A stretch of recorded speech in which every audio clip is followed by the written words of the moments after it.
Ayan guys, sinong gustong-gusto kumain ng ganitong pagkain? Kahit pagod na pagod ka na, kahit nandito ka sa ibang bansa, ito pa rin yung hanap na pagkain. 'Di ba? Masarap pa rin talaga kasi pag Pilipino ang pagkain natin, guys. Lalong-lalo na pag ganito, nakataas ang paa. Sino ang nakaka-relate yung nakataas ng paa para lang kumain? Ako yun, guys. Ako. Ilocanang Ilocana. I think mostly ng mga probinsyana, guys, ganito talaga kumain, guys. Nakataas ang paa, o, 'di ba? Ang hirap mag-voice cover, guys.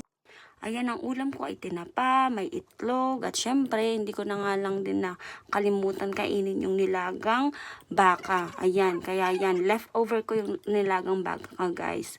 Ba't ba ako nabubulol, guys? Ang hirap talaga mag-content, guys. Maging content creator. Ayan, guys, ang sausawan ko may sili, may lasuna, may kamatis. Yung kamatis galing sa ating garden. Tapos yung ating cucumber, binili natin yun, syempre. Tapos si